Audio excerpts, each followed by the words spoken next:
Hello, Mark. My name is Sylvia Luo Zhen. My student number is 28, and I'm junior at NCUE. Now, I'm going to read the transcript of the speech. Mandy and Catron. Falling in love is the easy part. I published this article in the New York Times Modern Love column in January of this year. To fall in love with anyone, do this. And the article is about a psychological study designed to create romantic love in a laboratory, and my own experience trying this study myself one night last summer. So the procedure is fairly simple. Two strangers take turns asking each other 36 increasingly personal questions, and they lay stare into each other's eyes without speaking for 4 minutes.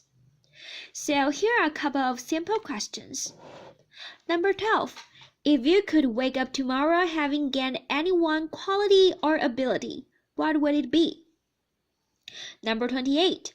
When did you last cry in front of any person by yourself? As you can see, they really do get more personal as they go along. Number 30. I really like this one. Tell your partner what you like about them. Be very honest this time, saying things you might not say to someone you just met. So when I first came across this study a few years earlier, one detail really struck out to me, and that was the rumor that two of the participants had gotten married 6 months later, and that invited the entire lab to the ceremony. So I was, of course, very skeptical about this process of just manufacturing romantic love, but of course I was intrigued. And when I got the chance to try this study myself, with someone I knew but not particularly well, I wasn't expecting to fall in love, but then we did and left her. And I thought it made a good story. So I sent to the Modern Love column a few months later. Now, this was published in January, and now it is August. So I'm guessing that some of you are probably wondering, are we still together? And the reason I think you might be wondering this because I have been asked this question again and again and again for the past 7 months. And this question is really what I want to talk about today. But let's come back to it later. So the week before the article came out, I was very nervous. I had been working on a book about love stories for the past few years. So I had gotten used to writing about my own experiences about romantic love on my blog. But the blog post might get a couple hundred views at most, and those were usually just my Facebook friends. And I figured my article in the New York Times would probably get a few thousand views. And I feel like a lot of attention on a relatively new relationship. But as it turned out, I had no idea. So the article was published online on the Friday evening. And by Saturday, this has happened to the traffic on my blog. And by Sunday, both the Today Show and Good Morning America had code. Within a month, the article would receive over 8 million views, and I was, to say the least, underprepared for this sort of attention. It's one thing to work up the confidence to write honestly about your experiences with love, and it is another thing to discover that your love life has made international news later, and to realize that people across the world are genuinely invested in the status of your new relationship later.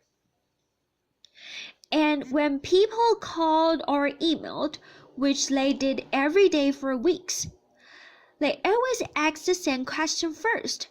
Are you guys still together?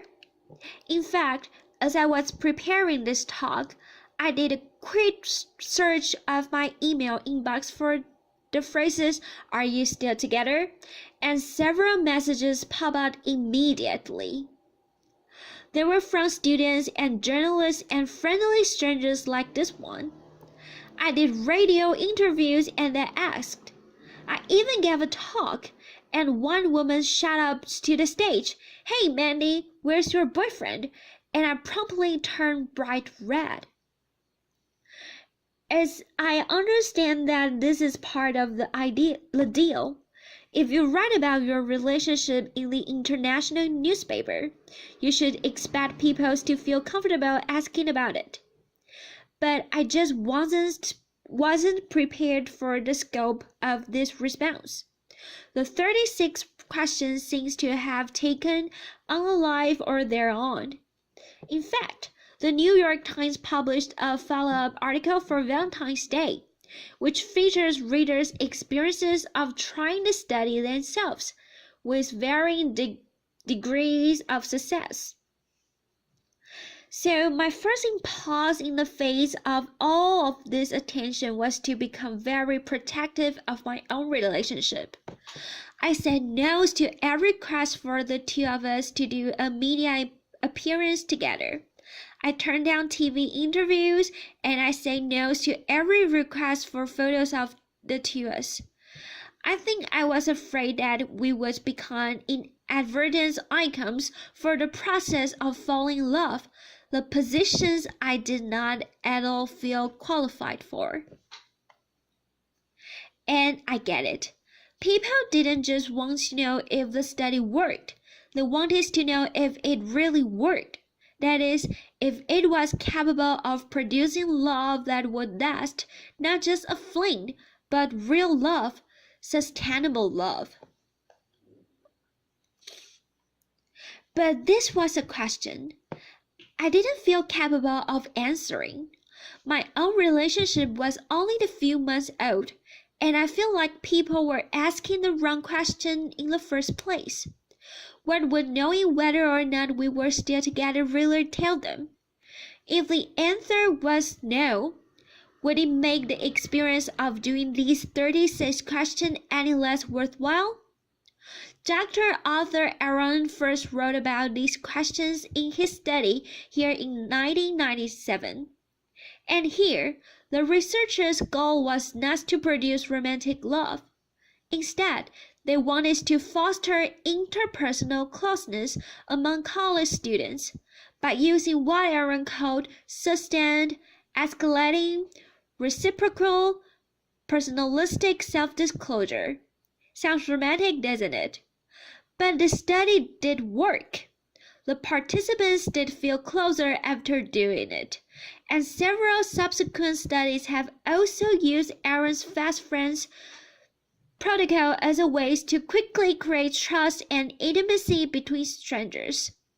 That uses between members of the police and members of community, and that uses between people of opposing political ideologies. The original versions of the story, the one that I tried that summer, that pairs the personal questions with 4 minutes of eye contact, was referenced in this article, but unfortunately it was never published. So, a few months ago, I was giving a talk at a small liberal arts college, and a student came up to me afterwards and he said, kind of shyly, "So I tried your study and it doesn't work." He seemed a little mystified by this. "You mean you didn't fall in love with the person you did it with?" I asked. "Well," he paused, "I think she just wants to be friends." "But did you become better friends?" I asked. "Did you feel like you got to really know each other after doing the study?" He nodded. "So then it worked," I said. I don't think this is the answer he was looking for. In fact, I don't think this is the answer that any of us are looking for when it comes to love. I first came across this study when I was 29 and I was going through the really difficult breakup. I had been in a relationship since I was 20, which was basically my entire adult life. And he was my first real love. And I had no idea how or if I could make a life without him. So I turned to science. I researched everything I could find about the science of romantic love, and I think I was hoping that it might somehow inoculate me from heart attack. I don't know if I realized this at the time. I thought I was just doing research for this book I was writing, but it seems really obvious in retrospect. I hope that if I learned myself with the knowledge of romantic love, I might never have to feel as terrible and lonely as I did then. And all this knowledge has been useful in some ways. I'm more patient with love. I'm more relaxed. I'm more confident about asking for what I want. But I can also see myself more clearly. And I can see that what I want is sometimes more than can reasonably be asked for. What I want from love is a guarantee, not just that I'm loved today and that I will be loved tomorrow, but that I will continue to be loved by the person I love indefinitely.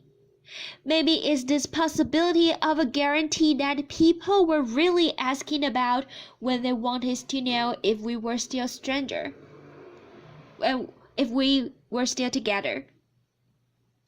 So the story that the media told about the 36 questions was that there might be a shortcut to fall in love. There might be the ways to somehow mitigate some of the risks involved. And this is a very appealing story because falling in love feels amazing, but it's also terrifying. The moment you admit to loving someone, you admit to having a lot of to lose. And it's true that these questions do provide a mechanism for getting to know someone quickly, which is also the mechanism for being known. And I think this is the thing that most of us really want from love: to be known, to be seen, to be understood. But I think when it comes to love, we are too willing to accept the short versions of the story. The version of the story that asks, "Are you still together?" and is content with a yes or no answer. So rather than that question, I would propose we ask some more difficult questions. Questions like, how do you decide who deserves your love and who does not? How do you stay in love when things get difficult? And how do you know when you just cut and run?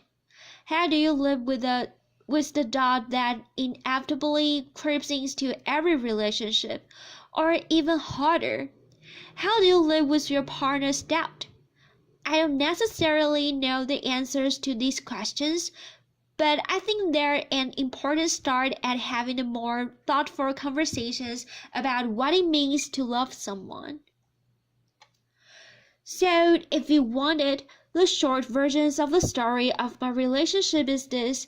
A year ago, an apprentice and I did a study designs to create romantic love, and we fell in love, and we are still together, and I'm so glad. But falling in love is not the same thing as staying in love. Falling in love is the easy part. So at the end of my article, I wrote, "Love didn't happen to us. We're in love because we each made a choice to be." And I cringed a little when I read that now, but not because it isn't true, but because at the time, I really hadn't considered everything that was contained in that choice. I didn't consider how many times we would each have to make that choice, and how many times I will continue to have to make that choice without knowing whether or not he will always choose me. I wanted to be enough to have asked and answered 36 questions, and to have chosen to love someone so generous and kind and fun, and to have broadcast that choice in the biggest newspaper in America. But what I have done instead is turn my relationship into the kind of myth I don't quite believe in. And what I want, what perhaps I will spend my life wanting, is for that myth to be true. I want happy ending implied by the title to my article, which is incidentally the one part of the article that I didn't actually write, laughter. But what I have instead is the chance to make the choice to love someone, and the hope that he will choose to love me back. And it is terrifying, but that's the deal with love. Thank you. Thank you, Mark.